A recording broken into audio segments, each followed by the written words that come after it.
नमस्कार। प्रवास अखिल news network के खास कार्यक्रम जनगण मन में आप सभी का स्वागत है।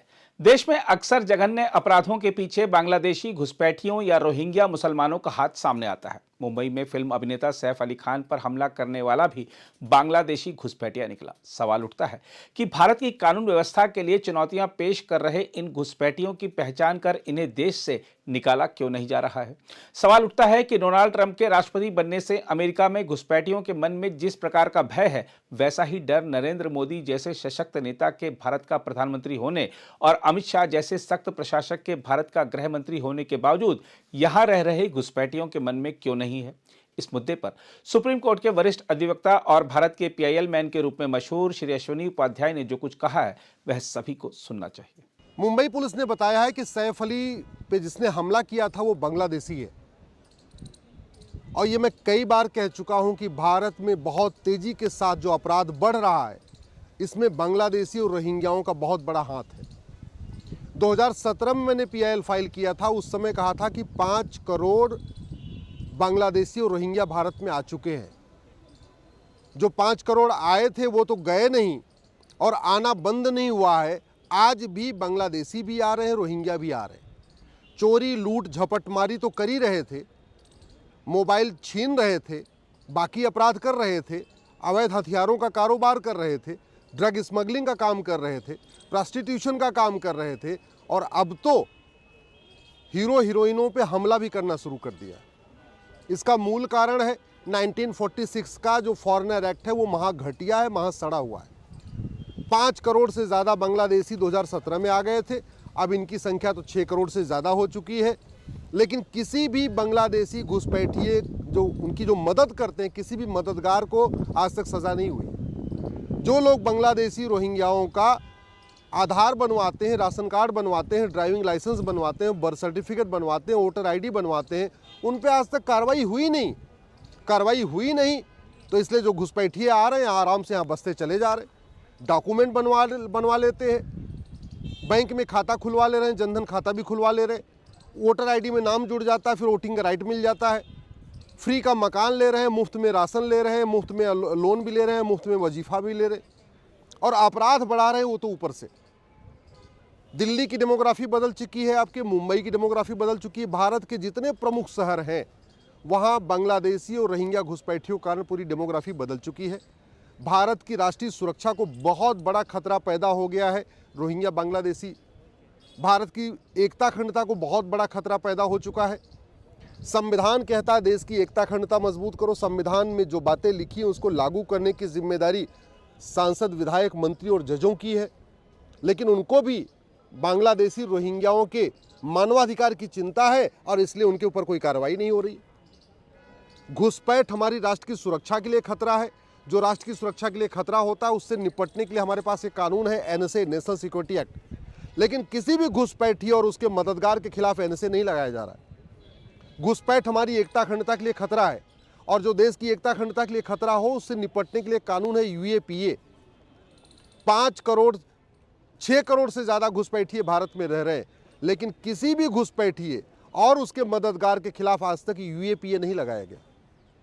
घुसपैठ की जा रही है भारत की डेमोग्राफी बदलने के लिए, घुसपैठ की जा रही है भारत में अराजकता फैलाने के लिए, घुसपैठ बड़े प्लान में भी की जा रही है। अपने आप में इनडायरेक्ट वॉर चल रहा है भारत में।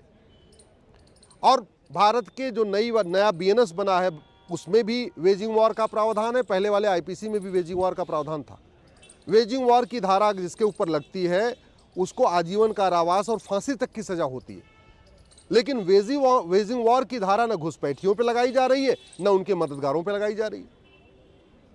घुसपैठ से बड़ा कोई देशद्रोह नहीं है, घुसपैठियों की मदद करने से बड़ा तो कोई देशद्रोह है ही नहीं है। लेकिन न तो घुसपैठियों पे देशद्रोह की धारा लग रही है, न उनके मददगारों पे धारा लग रही है, देशद्रोह की धारा लग रही है।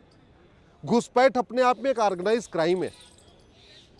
वहाँ बॉर्डर पे 2000 रुपये दे घुसपैठी आते हैं, अंदर आते हैं, फिर एक दलाल उनका कॉमन सर्विस सेंटर पे आधार बनवाता है, दूसरा दलाल उनका नगर निगम से बर्थ सर्टिफिकेट बनवाता है, तीसरा दलाल उनका तहसील जाके राशन कार्ड बनवाता है, चौथा दलाल उनका आरटीओ ऑफिस जाके उनका ड्राइविंग लाइसेंस बनवाता है, पांचवा दलाल फिर वोटर आईडी में नाम जुड़वाता है। अपने आप में ये एक बड़ा ऑर्गेनाइज क्राइम है। कोई एक और दलाल आएगा, उनकी झुग्गियाँ बनवाएगा, कोई और दलाल आएगा, उनको नेताओं से मिलवाएगा। सब कुछ बड़े ऑर्गेनाइज तरीके से हो रहा है। इसके बावजूद घुसपैठियों और उनके मददगारों के खिलाफ ऑर्गेनाइज क्राइम की धारा नहीं लग रही है। महाराष्ट्र में मकोका है, लेकिन किसी भी घुसपैठी और उसके मददगार खिलाफ मकोका नहीं लगा। गुजरात के पास गुजकोका कानून है, लेकिन गुजरात में भी किसी भी घुसपैठी और उसके मददगार के खिलाफ आज तक गुजकोका नहीं लगा। बाकी राज्यों के पास, किसी के पास गुंडा एक्ट है, किसी के पास गैंगस्टर एक्ट है। ऑर्गेनाइज क्राइम से निपटने के लिए सभी राज्यों के पास अपना अपना कानून है, लेकिन कोई भी राज्य सरकार घुसपैठियों और उनके मददगारों के खिलाफ गैंगस्टर एक्ट लगा नहीं रही। आज तक किसी भी सरकार ने घुसपैठियों और उनके मददगारों की 100% प्रॉपर्टी जब्त करने के लिए कोई प्रयास नहीं किया। आज तक किसी भी सरकार ने घुसपैठियों और उनके मददगारों की सिटीजनशिप खत्म करने का कोई प्रयास नहीं किया। आज तक घुसपैठियों और उनके मददगारों को किसी को आजीवन कारावास आज तक हुआ ही नहीं, आज तक हुआ नहीं है, इसलिए कानून का खौफ नहीं है। और घुसपैठी आते जा रहे हैं, आते जा रहे हैं, आते जा रहे हैं। असम के बॉर्डर पे से भारत में आते हैं, बंगाल के बॉर्डर से भारत में आते हैं और पहुंच जाते हैं द्वारका जी, पहुंच जाते हैं जामनगर, पहुंच जाते हैं भावनगर, पहुंच जाते हैं महाराष्ट्र, गुजरात, बंगाल, अपना हरियाणा पहुंच जा रहे हैं। भारत के 800 जिले में से ऐसा एक भी जिला नहीं है जहां घुसपैठिए नहीं पहुंच चुके हैं। भारत में जितने भी आर्मी के कैंट हैं, उन आर्मी के कैंट के पास घुसपैठियों ने झुग्गी बना लिया है। जितने एयरफोर्स के बड़े हमारे एयरफोर्स के स्टेशन है, वहाँ आसपास घुसपैठियों की झुग्गियाँ बन चुकी है। जितने बड़े एयरपोर्ट है, वहाँ घुसपैठियों ने अपनी झुग्गियाँ बसा लिया है।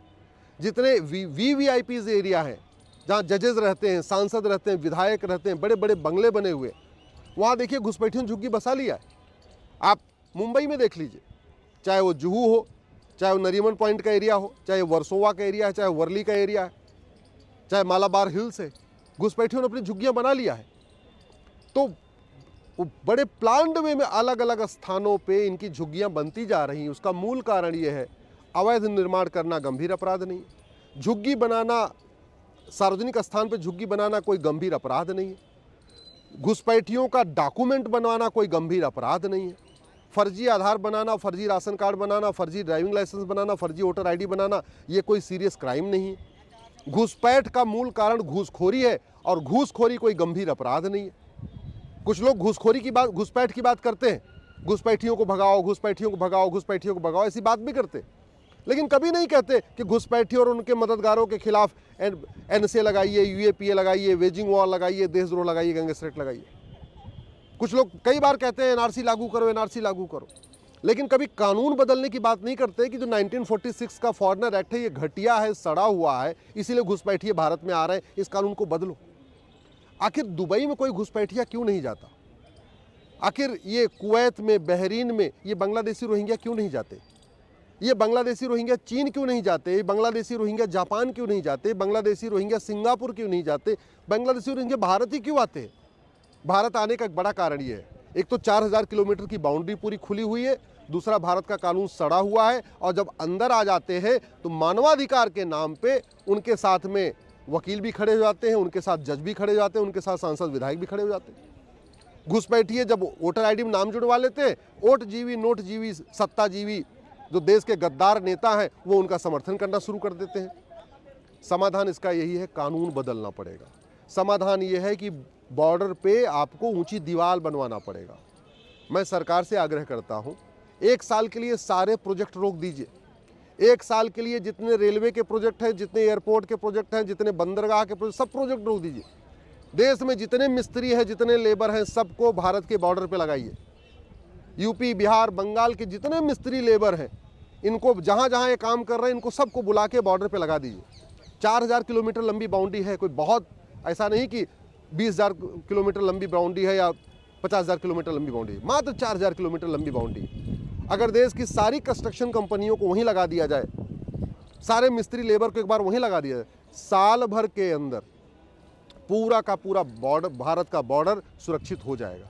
पूरे के पूरे भारत के बॉर्डर पे आराम से 20-30 फीट ऊंची दीवार बन सकती है। लेकिन इसके लिए हमें सबको आवाज़ उठाना पड़ेगा, सरकार को भी सोचना पड़ेगा कि किस तरीके से भारत की प्लान्ड वे में डेमोग्राफी बदली जा रही है। धर्मांतरण तो हो ही रहा था, जनसंख्या विस्फोट हो ही रहा है, लब जिहाद, लैंड जिहाद तो चल ही रहा है, लेकिन ये जो घुसपैठ जिहाद चल रहा है, ये बड़े प्लान्ड वे में चल रहा है, भारत को बर्बाद करने के लिए चल रहा है। और जहाँ जहाँ अवैध घुसपैठ हुई है, वहाँ देख लीजिए स्थिति क्या है। यूरोप में क्या स्थिति है, घुसपैठियों ने वहाँ की हालत कितनी बदहाल कर रखी है। आज की डेट में फ्रांस में घुसपैठियों ने खूब आगजनी करना शुरू कर दिया। लंदन में घुसपैठिए क्या कर रहे हैं बीच बीच में देखने को मिलता, सुनने को मिलता रहता है। भारत को बचाना है, भारत को सुरक्षित बनाना है, हमें आने वाली पीढ़ियों को बचाना है, तो कम से कम भारत के बॉर्डर पे 20-30 फीट ऊंची दीवार बनाइए।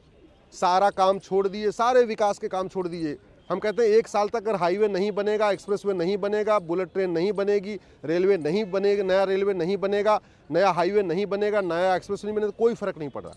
एक बहुत हो चुका है, 10 साल में खूब ज़बरदस्त बन चुके हैं सब कुछ।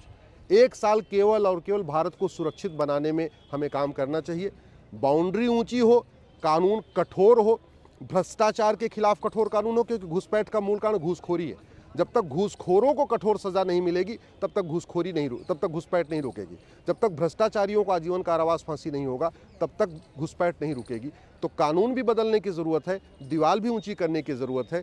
मैं आप लोगों से आग्रह करता हूं, इस विषय पे अपने अपने सांसद विधायक से मिलिए और मिल करके आवाज़ उठाइए। अगर आप भी लेना चाहते हैं देश दुनिया की तमाम जानकारी तो आज ही सब्सक्राइब करें हमारे चैनल को। साथ ही नीचे दिए बेल आइकन को जरूर दबाएं ताकि हर अपडेट आप तक पहुंच सके।